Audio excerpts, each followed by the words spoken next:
Welcome back to season 4 of the How We Can Heal podcast. My name is Lisa Danylchuk, and I'm a psychotherapist specializing in trauma treatment. I created this podcast because I'm surrounded by people who have dedicated their lives to navigating healing. There is so much wisdom in each guest this season, and my hope is that this show makes their important ideas and experiences available to you in a way that uplifts and inspires you. These guests and I have committed our lives to fostering health and joy in the world, even as we work through the impacts of trauma and face deep challenges. Let's dive into season 4 and let's keep talking about how we can heal.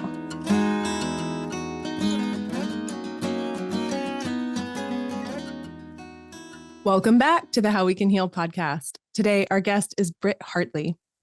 Britt has a master's degree in theology with a focus in the future of American religion and is the author of No Nonsense Spirituality.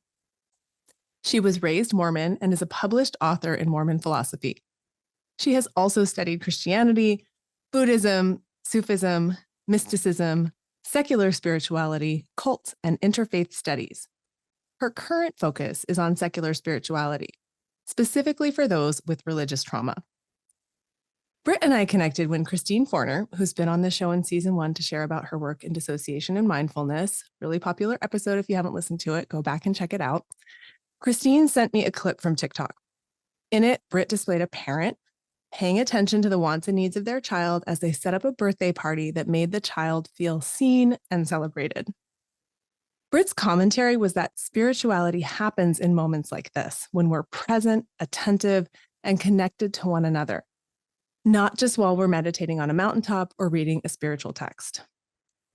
Maybe it's still the oxytocin high from becoming a mom myself last year, but I so appreciated this message.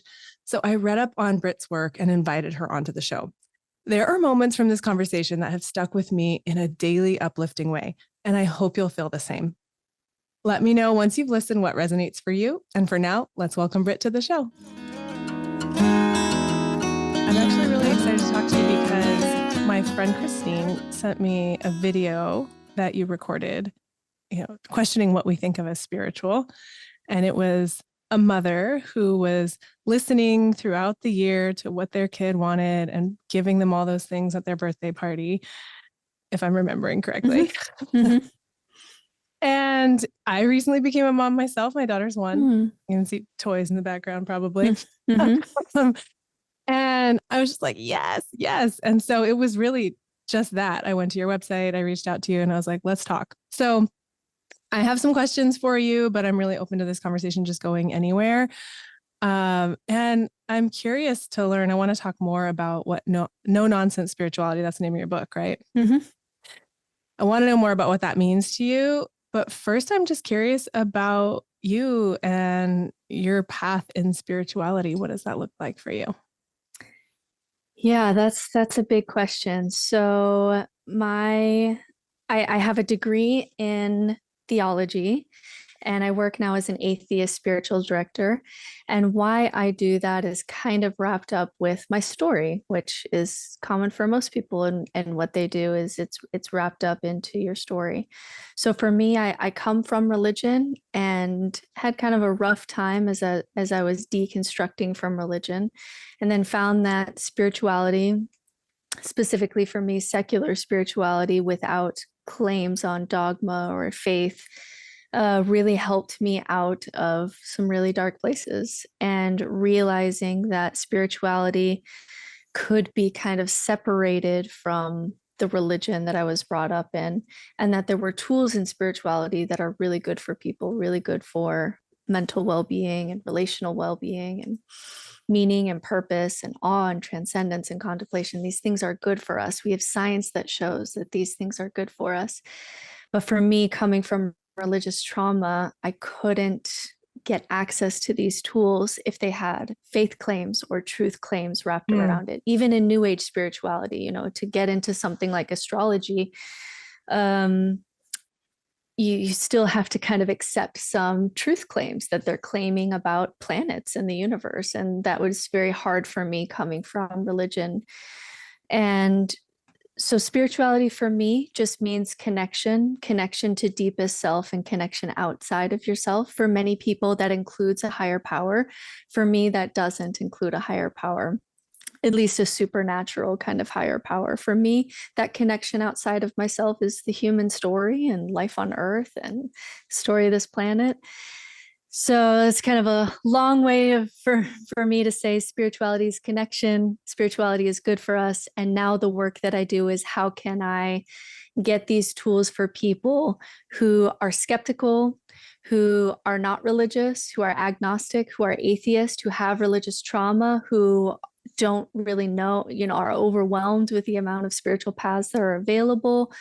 How can I get these tools to the people who are most in need of it, but are so skeptical or burned by either religion or various, truth claims that they're not getting access to these tools? So that's a little bit about what I do today.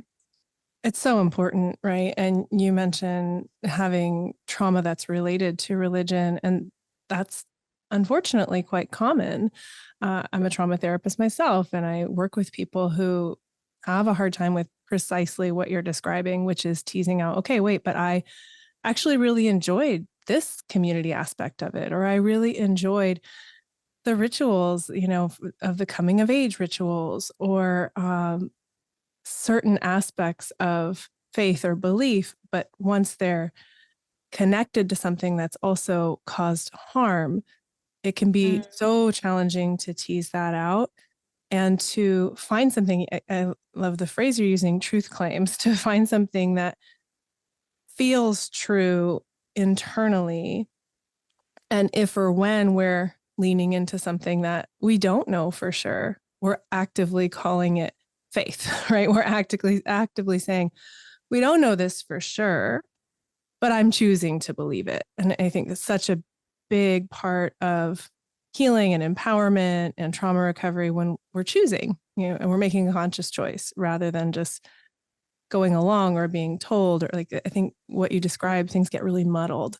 Yeah, I think there's an added element there too when you're coming from religion, is that I come from a Mormon background, which means not only was that, dictated to me, my life, my meaning, my purpose, what I do with my time, my morality. I mean, literally, there was not a piece of my life that was not touched by Mormon kind of truth claims and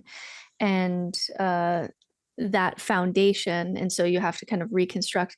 But not only that, you do have feelings associated with that religion. And so it's not just a sense of, oh, I'm not going to trust, prophets and people outside of me. I'm just going to listen to my inner voice. For people coming from religion, especially if you're a woman who was raised in a patriarchal religion, your inner voice was turned off a long time ago. Yeah. By the age of 5, you're already trying to fit yourself in a box, and you already know what emotions you can show out loud, what things you can say out loud, and what ones you can't. And so really that place that you're talking about, you get stuck on both ways, because not only do you have to rebuild your life, but all the tools that could help you, like you said, are kind of poisoned because they're attached to religious trauma or shame or whatever it is.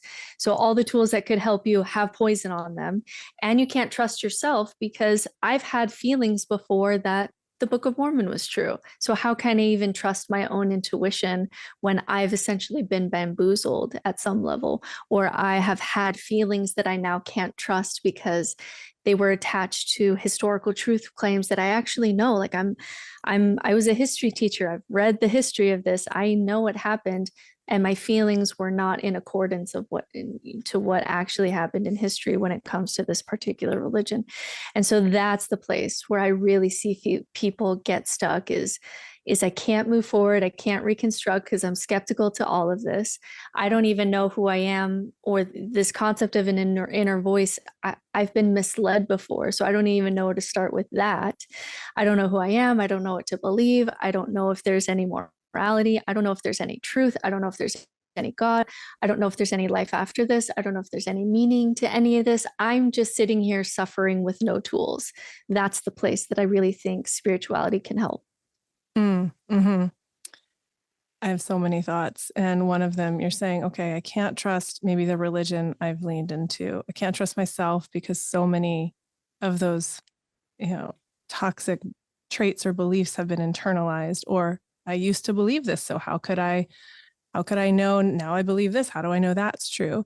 Yes. There's a piece in what you're talking about, in addition to maybe not trusting a religious group or doctrine, not feeling like I can connect to my intuition to lead me. There's also a big attachment piece here, right? Because you're talking about other people teaching these things and people in your life. And when you speak to Mormonism, I think of people who have left and felt so incredibly alone or isolated or excluded, actively excluded. And this isn't unique to Mormonism, but I'm just thinking of some personal stories of people I know who shared that. And it's so interesting because what I gather from your work is that it's very humanitarian. It's very much about connecting to yourself, connecting to people around you. Can you just define no nonsense spirituality for folks who are listening or hearing it for the first time? What do you mean by that? Sure. So, under this umbrella of spirituality are a lot of good things. Some things I've mentioned, you mentioned rituals. We have science that shows us that rituals help to process emotions. They increase pleasure, they decrease pain, they mark our values. It's not just a woo thing, right?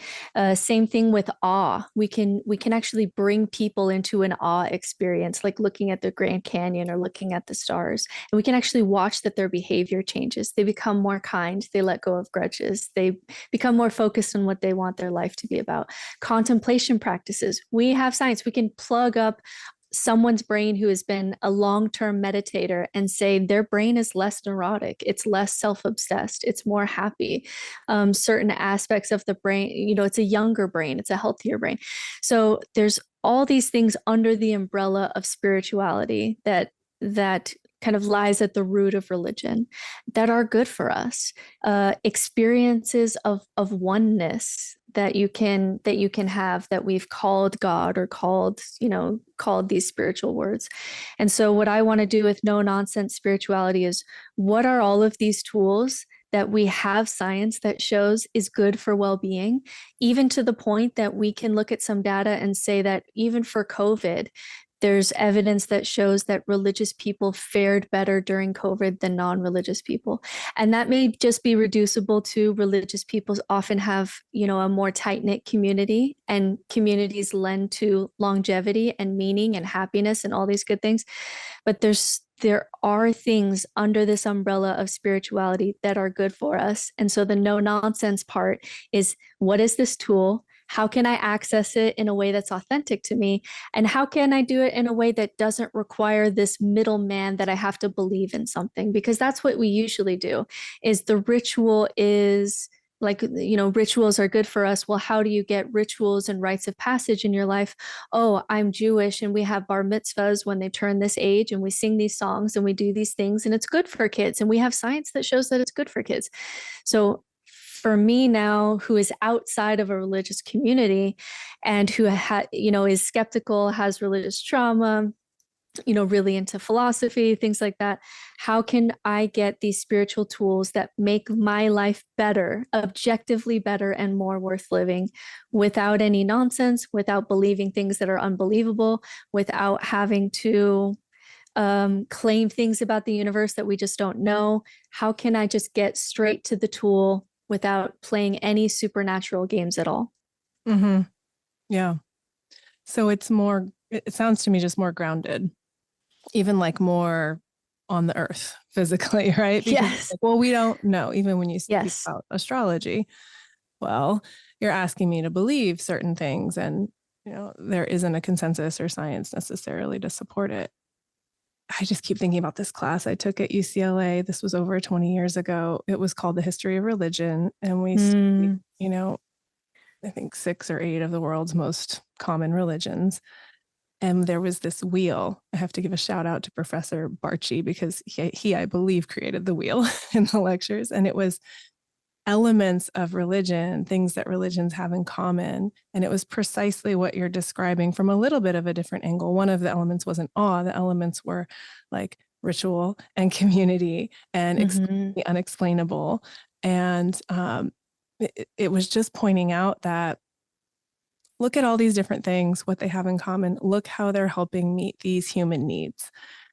And that's always been so, I've talked about that class and thought about that class probably more than any other since, as I've traveled and talked to people and, worked in a therapeutic setting. There's so many of these needs that we have that I think are harder to get these days in a more secular setting, right? Yes. Like thinking of typical American rites of passage, I think of Sweet 16. Like, what is that? It's a movie that probably most people haven't seen anymore. And when you have a Sweet 16 party, what do?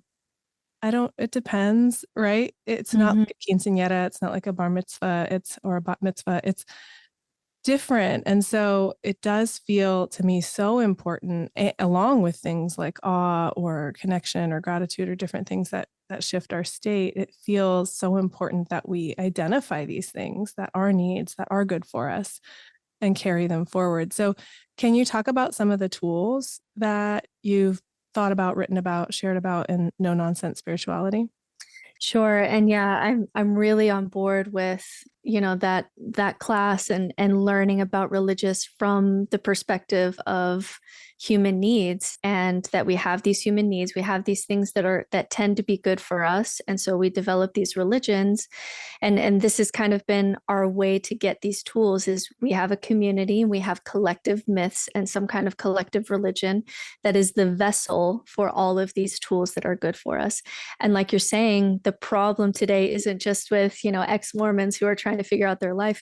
This is a really big meaning crisis that we're happening as people are leaving organized religion for totally valid reasons, for reasons that I support and I see, but we're not doing the work of replacing, they've actually left a lot of things behind that were good for us that we haven't yet developed in secular society.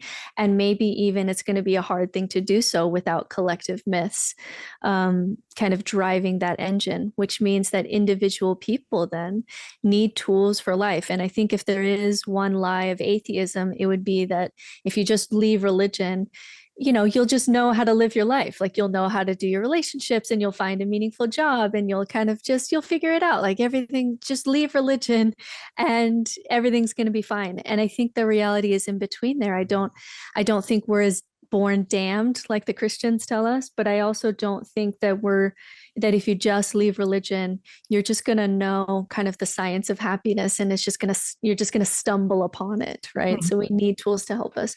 So if I'm looking at the chapter headings of my book, each chapter is dedicated to one of these tools that we see across religions, that we see as a human need. What's the science behind it? What's going on at the root level? And then at the end of each chapter is some questions to ask yourself so that you can find a way to kind of gather this tool in a way that's authentic to you. So if I'm looking at the chapter headings, it would be, what is secular spirituality? Order and chaos. All of our religions have stories. Most of our creation myths, for example, and you'll know this from your class too. I'm sure this was a part of it, but most religions have some kind of creation story that talks about order and chaos. We see this in almost every kind of mythology. And there's something here at the root that says when we're in too much order, it's not good for us. We're suffocated. It's a box. But when we're in too much chaos, we're paralyzed. We can't make a decision. It's too chaotic. And so the spiritual tools that you need differ based on where you are on that spectrum, and some kind of balance in between order and chaos where you have some structure, but you have room to grow seems to be where we thrive the best. So where are you on that spectrum? Rituals and calendars, which we've talked about, awe and contemplation, awakening the feminine, which is just adding, a feminine voice, which brings in a lot more embodied spirituality than the masculine voice historically. Meaning and purpose, secular morality, intuition in the occult, the new age spirituality, even though there's some red flags to be aware of, this area has a lot of tools for intuition that are actually good. And we don't have to throw the whole thing away as woo. There are some tools here, but we just need to navigate it a little bit better, or else we end up just creating new religions. mysticism and wisdom traditions, community and love, sacred story. What are the stories that really drive you, and human flourishing. And so I go through each chapter, and it was part of my own process as I was reconstructing my life of what are these, what is the bedrock of these tools? What's actually going on here? How are the different religions doing it? And how can I do it in a way that really reflects my life? And that's when I really went from a place where I was just in the void because everything was attached to religion and belief in God, and now I had nothing, to a really intentional and thriving life because I've rebuilt it in a way that really reflects how I enjoy spending my time at the level of experience and my own values and my family and my unique situation. And so it's not a 12-step program as far as if you do these, it's not a new religion that I'm giving people saying, just follow this path and you'll be fine. It's actually, this is what's going on at the root level. Here's some options for you. Pick these tools for, where you need them and apply them in a way that works for your own life. I love that you started this explanation by talking about rigidity. Well, I'm going to use the word rigidity, but order and chaos. It's common in psychology to think of it in terms of rigidity and chaos. And there's, other words in the yoga world. It's sthira and sukha, right? But it is a theme. Yes. Also, what you're describing reflects that same, those same polarities in terms of being a part of a religion that's very structured, that's very rigid. Like you can do this, you can't do that. You need to think this way. You need to behave that way. Into this void of something that I would think would feel more chaotic of like, well, what's true then? And where am I? And who can I trust? And how do I trust myself? Into this organized, I think you just read 12 chapters right there, like structure, and you're going down to the root, finding the seed of each thing. And even for yourself or for any of us as individuals, it might work to meditate for 30 minutes every morning at one point in our life and not in another. So rather than this prescriptive, do this to get there, it's an ongoing conversation of, okay, these are important things. Love and connection is really important. Community is important. Ritual is important. Reflecting on what you believe is important. How do we fit that in an ongoing way? So I love that I always, whenever I write a book, there's always reflection questions at the end of every chapter. Mm-hmm. So I love that you have that so that folks can go through and go, oh, okay, that's what's going on here. That's what's underneath some of this feeling of rigidity or this feeling of chaos or this need that I have. And here's some options to get me thinking of what's best for me in my life right now, mm-hmm. and how I can move forward with that.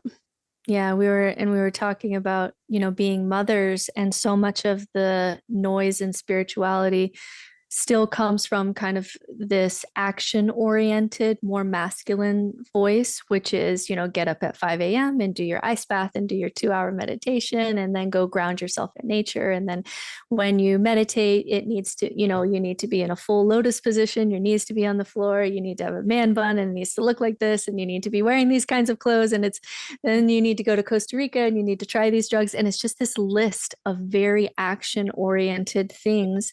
And so in Mormonism, my life was very dictated by, male voices defining what spirituality is. And even outside of religion, when I was in this space trying to figure things out, trying to make sense of spirituality, it was still very dictated by that masculine action-oriented side of things, which is not inherently wrong or bad. It's not that kind of thing.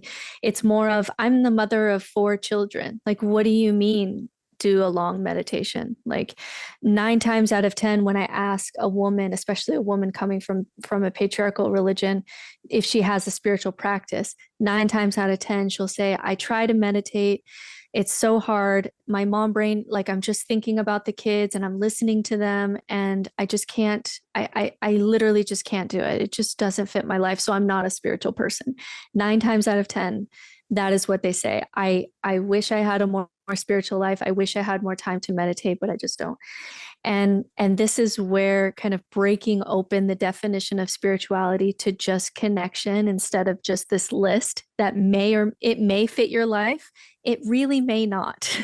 And if it doesn't, then what does fit your life? For me, that's really paying attention to my hands when I'm washing the dishes and just getting really into my body. And I can have a completely meditative, connective experience just while doing the dishes. For me, it's taking one breath before my kids get off the bus to just recenter myself so that I can just take in the emotional onslaught that I'm about to get from my children and be present for that. I don't do, even as a spiritual director, like spirituality is my job. I don't do very often long form meditation. It doesn't fit my life, but I do walk my dog and listen to a podcast. And I really love that. It's really good for me, really connective, really enjoy that. I do take one breath before my kids get off the bus. I do. I'm present when I'm doing the dishes. I'm present when I'm talking with my partner. I'm present when I'm looking at my child. And so for me, this shift away from this action oriented, this is how you do spirituality, and actually getting into your body to say, how do I feel connected? Oh, it's with conversation, and it's with my girlfriends, and it's with walks and podcasts, and it's with, even just housekeeping in my house so that I can be at peace in my own house. All of that is spiritual to me, even though kind of no man ever told me that that was spiritual. And that has been just a huge shift for me. Yeah. Do you feel that there's an undercurrent of feminism to your work? Would you call it that? Yeah, I would call it that, but I'm wary of the kind of feminism that only says, fuck the patriarchy. I'm wary of the kind of feminism that turns into a religion. I'm wary also, as a mother of sons, of the kind of feminism that essentially demands that when a boy or man walks into a room, they have to put their head down and apologize for being boys and for being men. I think that's the kind of shaming that is reactionary to perhaps how we've felt for many generations walking into rooms, that I don't want for my sons. I don't want my sons to have to walk around and apologize for being born boys. And there can be today maybe a lack of boy heroes with all of our empowered princesses, which is great for my daughters, but there's not enough maybe modeling of what healthy masculinity looks like for my sons. So I would call my work, I dedicated a whole chapter of my book to awakening the feminine, but this is an invitation to all. I really go back to the idea that this is not about, when I talk about the masculine or the feminine, I'm not talking about the journey of the penis or the journey of the vagina. I'm really talking about the traits that we've called masculine, which tend to be this more action-oriented side of us, and the traits that we've called feminine, the intuitive and the creative and the relational. I do call my work feminist, but I do it in a way that doesn't shame men for being men, but hopefully invites them into this space that we get at the end of the heroine's journey, which is different than the hero's journey. The end of the heroine's journey is this balanced place between our masculine and our feminine, and that's an invitation to everyone. So I want to do that kind of feminism. Like, hey, we're missing a voice here. We have this male loneliness epidemic. We have this disconnection to nature and relationality and community and intuition that we've lost with patriarchal religion. I want to bring that back, but not in a way that just shames men for being men, in a way that actually helps everyone, including men. That's the kind of feminism that I want to be a part of. Something that's collectively healing, right? That's yes. not sort of tossing pain or trauma around and, Yeah. Or also we get a lot of conversations about what toxic masculinity looks like without being fair and talking about that there is toxic femininity too. And if we can't talk about the shadow side of feminism, if we can't talk about that piece, then we're just kind of being reactionary and just going from toxic masculine to toxic feminine.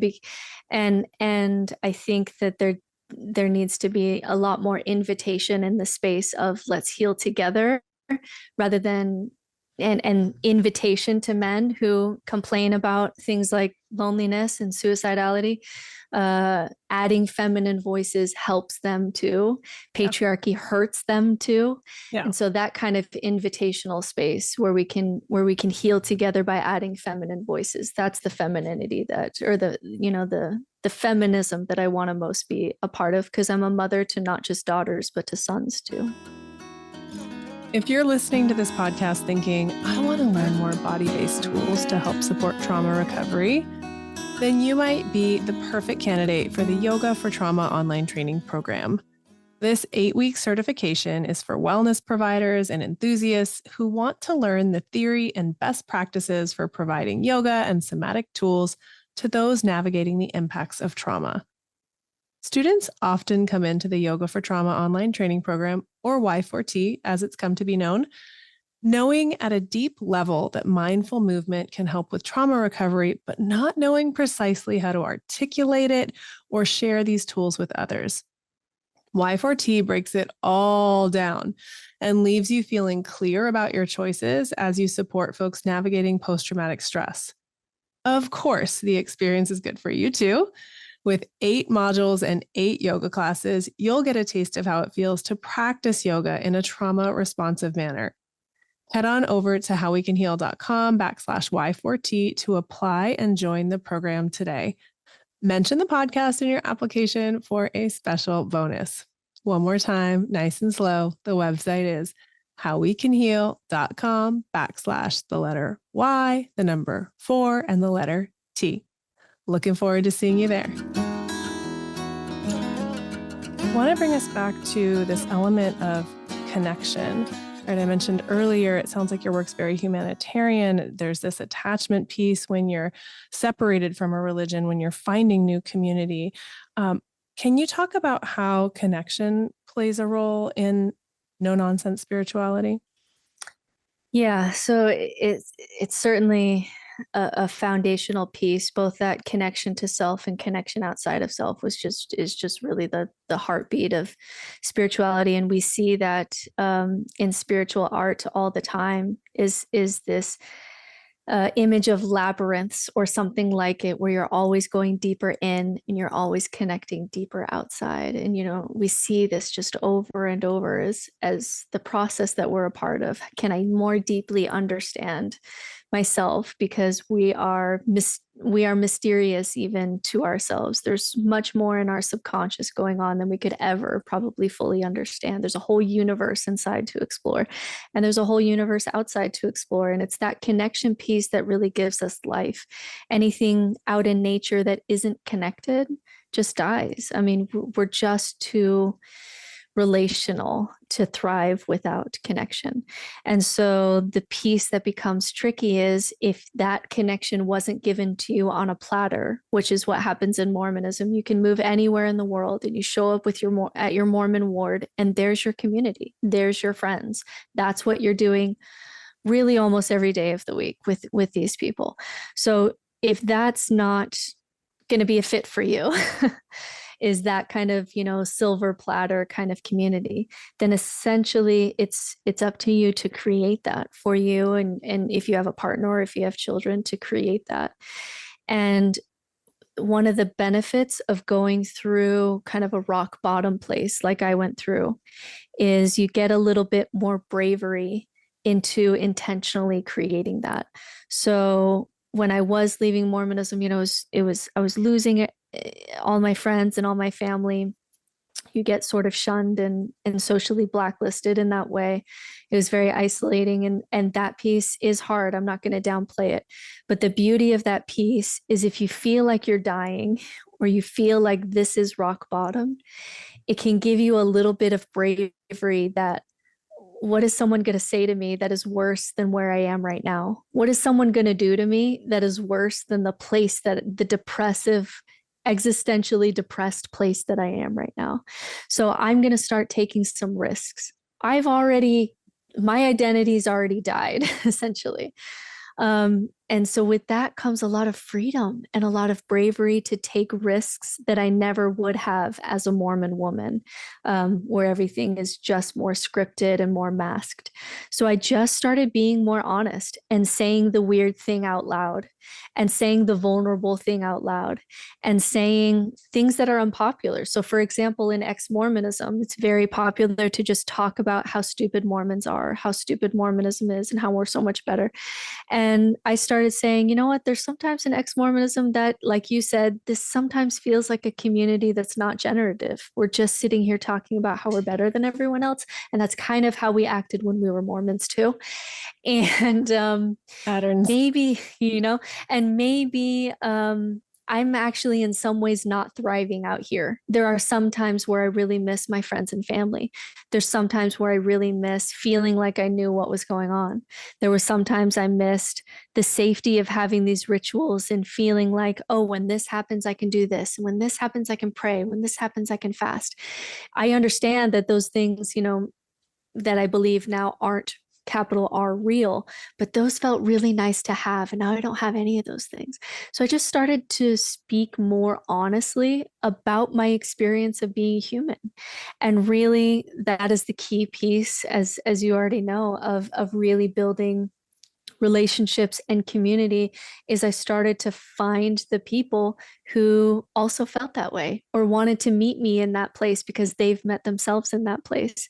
And so my relationships now are they're probably fewer, but they're so much deeper and they're so much richer and they're so much more beautiful than the relationships that I had when I was just given a community. And so this can be one of the benefits of facing some of these hard places, is that it gives you the bravery to say, I'm going to say the weird, vulnerable thing out loud. And I may just get like eye rolls, and sometimes I still do.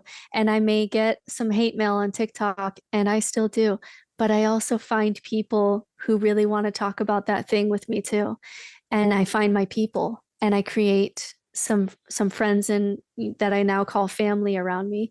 And I get involved with my son's karate and I get involved with my daughter's Girl Scouts or whatever it is. And it's a little bit more makeshift of a community, but it's a community that reflects my family. And that has been a really beautiful benefit of this side of things that I didn't know was possible when I was leaving my religious community and had no one and had nothing.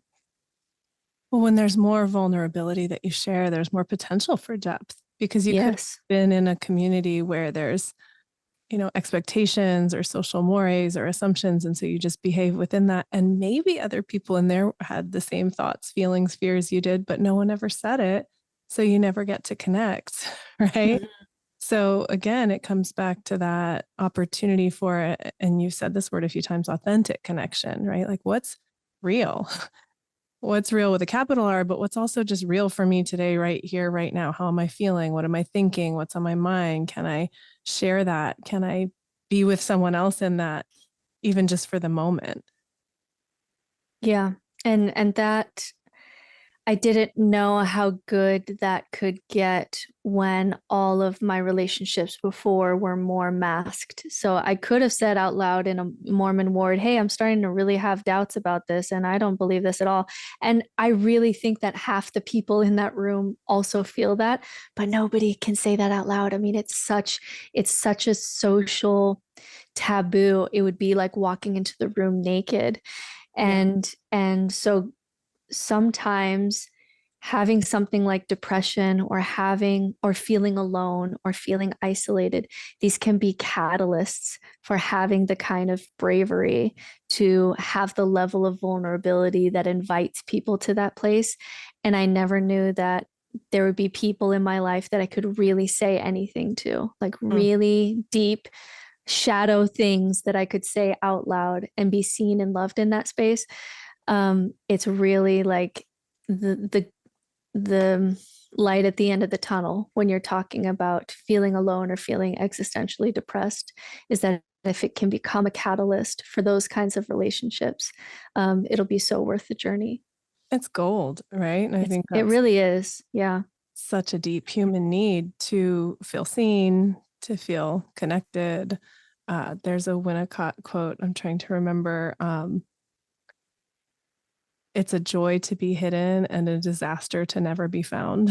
Mm. Right? Like, oh, I'm so comfy, cozy here, not saying anything about this thing. But once I do, oh, like the connection and the joy that comes with that, it's so much of what we're seeking, right? There's one piece that you've described, especially for me as a mom, I get this. And I think for a lot of parents, or anyone who just has, isn't oriented to wake up at 5 a.m., take a 2-hour ice bath, do a 30-minute meditation. You could, for one point, you could spend all day on your morning routine. Right. But also, some people just aren't oriented or don't thrive in that structure. So can you talk about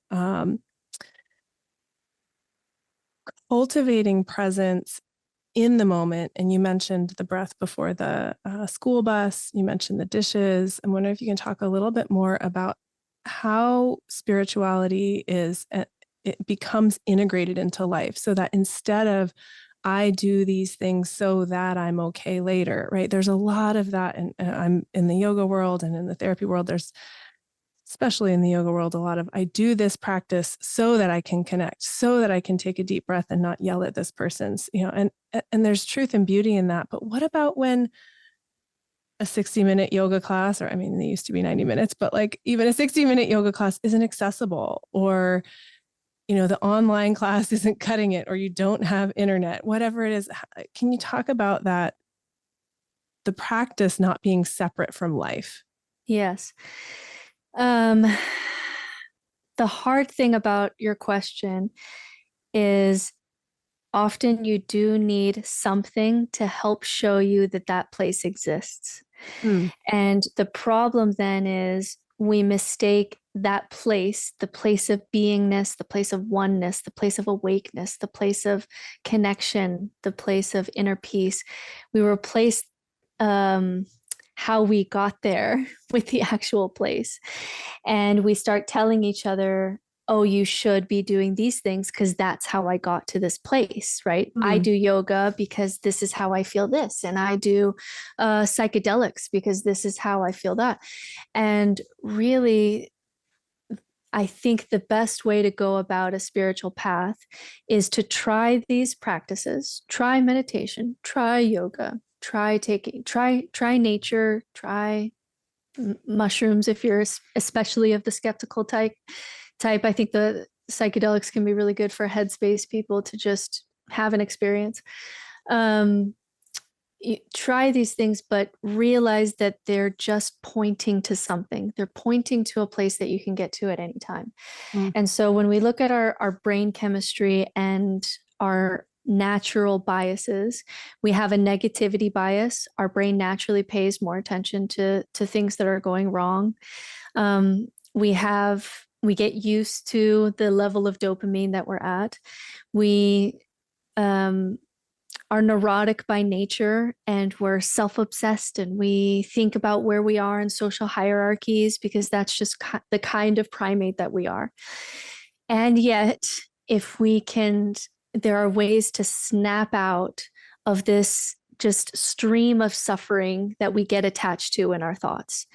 And it doesn't have to be meditation, but for many people, meditation is the thing that helped them to realize that their thoughts are causing a lot of suffering that is unnecessary. So, for example, when I take a shower, if I'm not paying attention, I'm in that shower just completely in a stream of neurotic thoughts. I'm mad at my husband. How is it that he didn't notice that he needed to do this, and I'm feeling this, and men are so obtuse, and sometimes they're so frustrating sometimes. And then I got to sign up for my kid for this. And what if she doesn't get into, what if she doesn't do well in school because I'm not giving her the right therapy for her, for her needs. And I'm literally just in this stream of neuroticism of everything that is going wrong and everything is my fault and blah, blah, blah. And if I can just for a moment pay attention to, oh, I'm in this stream of neurotic thoughts, when actually I'm in a hot shower. There's been 100 billion people on this planet. very few of that percentage have ever had a hot shower in their life. This is king status human pleasure behavior.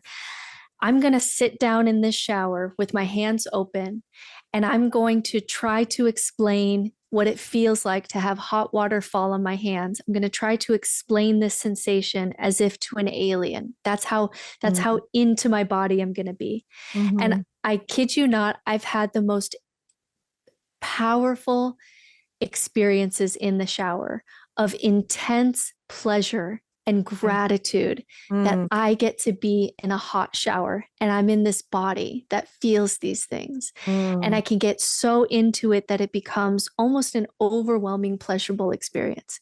Now, the difference between those two showers was just a shift in attention.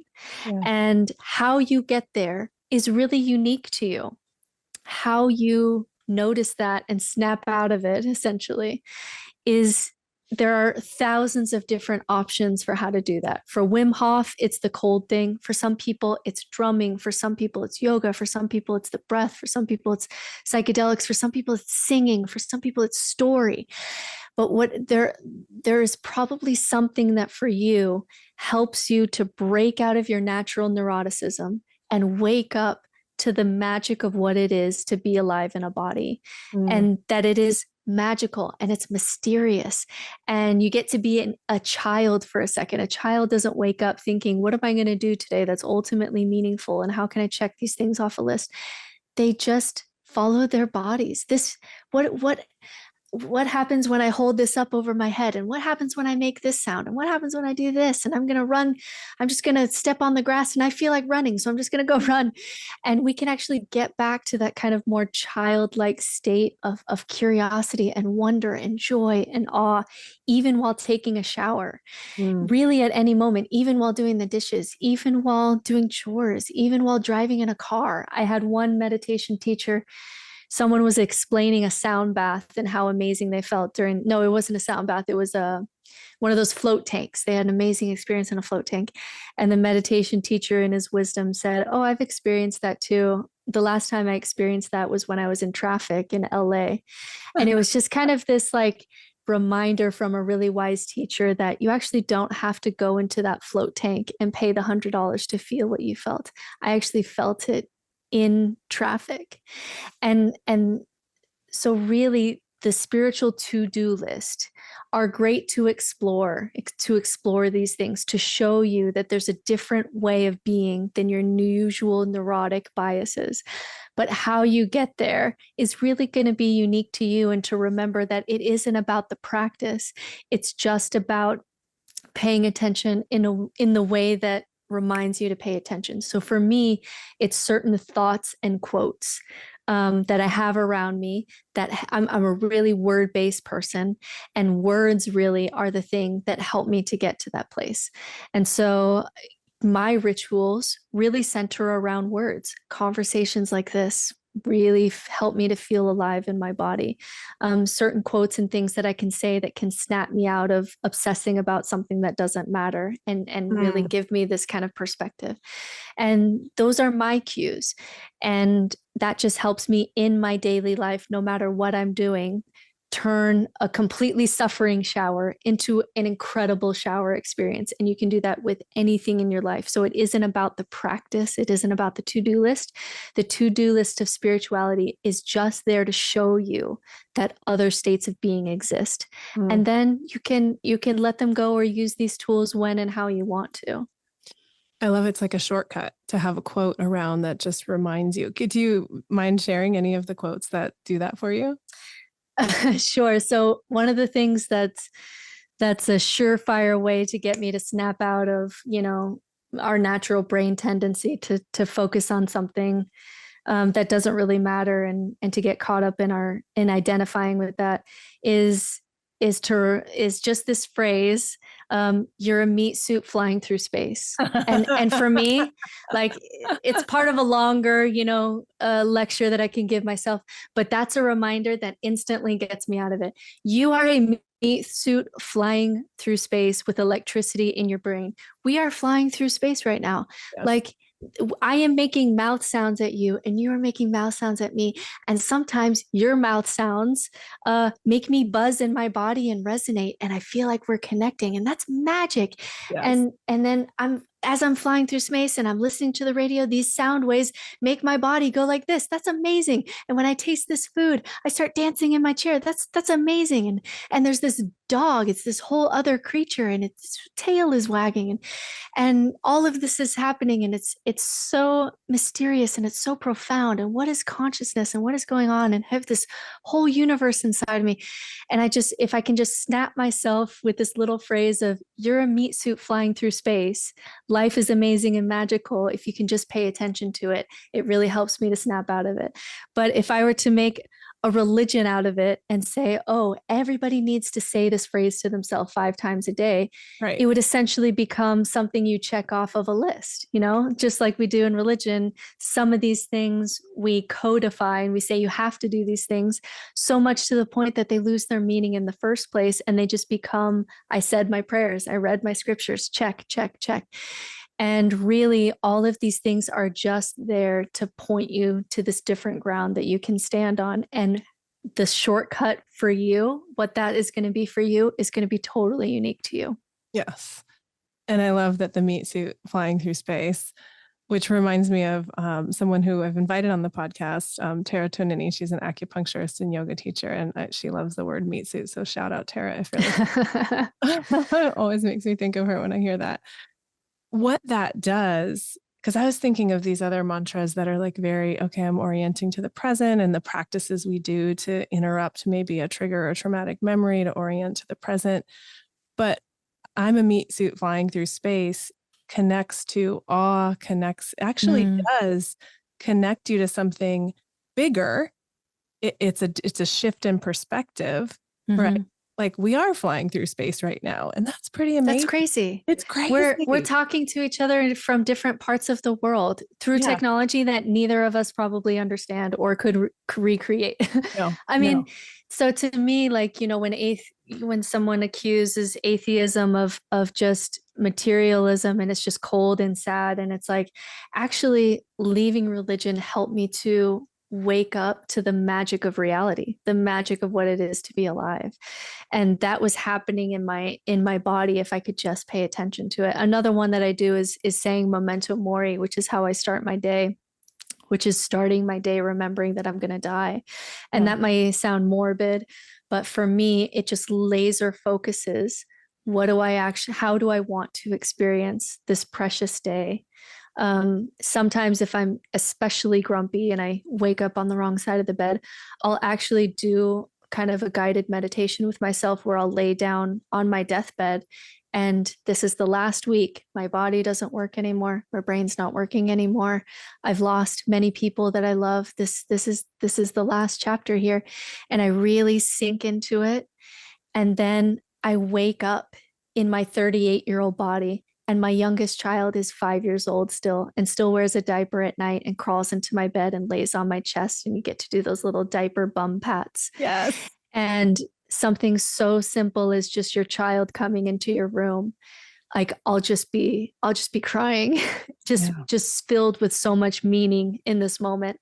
And so sometimes if I'm really disconnected or I'm feeling really, I'm feeling feelings, I will literally lay on my deathbed so that I can wake up to how precious this moment is. And so those are things that help me, but those are unique to me. And those both, to me, sometimes I struggle with, like, what does spiritual even mean? What are we even talking about here?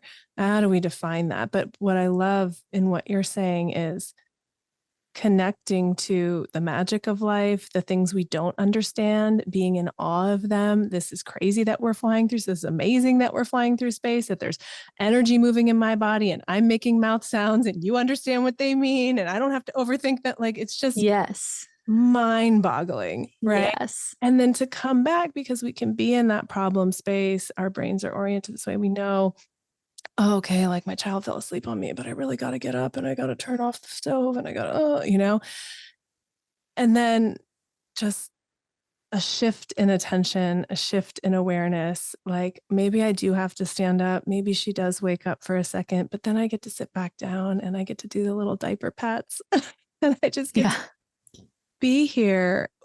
I think, especially for me in parenting, recognizing and being a trauma therapist and having heard so many stories of all the ways that life can be hard and horrific, those challenging moments when I can make that shift become so magical that I'll just be streaming tears. And I was grumpy a minute ago and all of a sudden something shifts and you're like, I'm so grateful for this little being on my chest. I'm so grateful for the quiet around us, the home that we're in, the hot shower, right? These things that we can just become so immune to because they become part of our daily life. And so there's something in, this is such a spiritually loaded term, like this awakening, right? But you're describing just a shift in everyday consciousness and how we're relating. And perhaps it's the trip to Costa Rica or the ayahuasca or the day-long meditation or the ongoing yoga practice or the prayer or the journaling or whatever gets us connected to that state, aware that we have choice. Like that's the gold. And then from there, we can use our precious life in a way that's deeply meaningful instead of more superficial, going through the motions, doing what someone else said would be helpful. Right.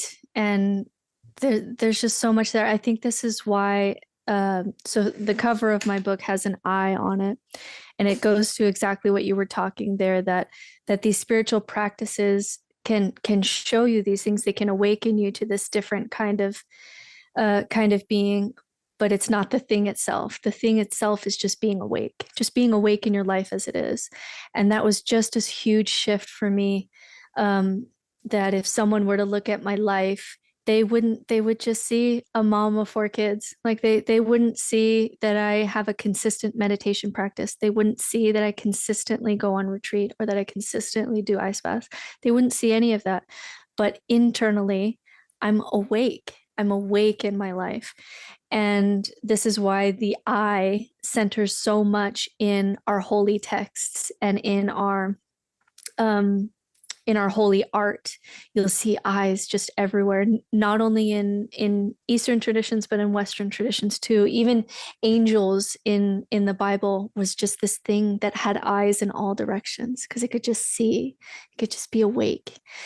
And so that is really what spirituality is to me. It's not the list of the things that we do to look spiritual or be spiritual, or the thing that is pointing to spirituality. Those things can help when we just need to know that place exists, because we don't know that when we're stuck in our thoughts. But really what it is once we try some of those things and get to have some of those experiences, how can you snap into that place, doing anything at any time? And that is really where the benefit of female mystics and feminine spirituality really shines, because feminine spirituality has never really been about the list, because historically women wake up caring for the people around them. They don't have like, this is the schedule of the things that I do. And so from female mystics, we get a lot more of this voice of embodied spirituality. Wake up in your relationships. You don't have to sit under a Bodhi tree and leave your family to become awakened. You can actually wake up right here, right now. And that is something that we get, especially from the feminine side, that really helped me with this side of spirituality. I love it so much. So is your book available yet? Yeah, it's available on Amazon. It's been out for 3 months now. So it has some really good reviews on Amazon. It's doing better than I really did this book for me. And if it just helped one other person, then that would be meaningful enough to me. But I'm the emails that I'm getting that it's helping people kind of find their own spiritual paths have just been so rewarding. And so it's available on Amazon, also on my social media, which is No Nonsense Spirituality everywhere. There's also an audiobook available. Hey, I was gonna ask that. And I have courses, and I have coaching, and hopefully moving to YouTube to be able to talk about some of these things coming in the fall. So that's where I'll be hanging out. Love it. All right. I was just going to ask how people can connect with you. Is there a favorite platform for you? Right now, I spend most of my time on TikTok, but it's summer, so my 4 children are home, and so I don't. Once in a while, I'll get on TikTok and share something, but I'm currently not doing very much social media or coaching, so that I can stay home and spend time with my children. But come the fall, TikTok and YouTube is where I hang out the most. Love it. Well, thank you so much, Britt, for this conversation, for your work, for everything that went into writing your book, because I know it's a lot, especially if you're parenting at the same time. And yeah, thanks for being here with us today. Thanks so much. Conversations like this are my church, and I really resonated with so many of your comments. I love it. Thank you. Thanks so much for listening. My hope is that you walk away from these episodes feeling supported and like you have a place to come to find the hope and inspiration you need to take your next small step forward. For more information and resources, please visit howwecanheal.com. There, you'll find tons of helpful resources and the show notes for each show. Thanks for your messages, feedback, and ideas about the podcast. I love hearing from you, and I so appreciate your support. There are lots of ways you can support the show, and I'm grateful for every little bit of love you share. If you love the show, please leave us a review on Apple, Spotify, Audible, or wherever you get your podcasts. You can always visit howwecanheal.com/podcast to share your thoughts and ideas as well. Before we wrap, I want to be clear that this podcast isn't offering any prescriptions. It's not advice or any kind of diagnosis. Your decisions are in your hands, and we encourage you to consult with any healthcare professionals you may need to support you through your unique path of healing. In addition, everyone's opinion on this show is their own, and opinions can change, right? Guests share their thoughts, not that of the host or sponsors. I'd also like to send just huge thanks to our guest today, to Kyle Arizbal of Prolific Sound Solutions, and to everyone who helps support this podcast directly and indirectly. Alex, thanks for taking care of the babe and the fur babies while I record. Lastly, I'd like to give a shout out to my big brother, Matt, who passed away in 2002. He wrote this music, and it makes my heart so happy to share it with you here.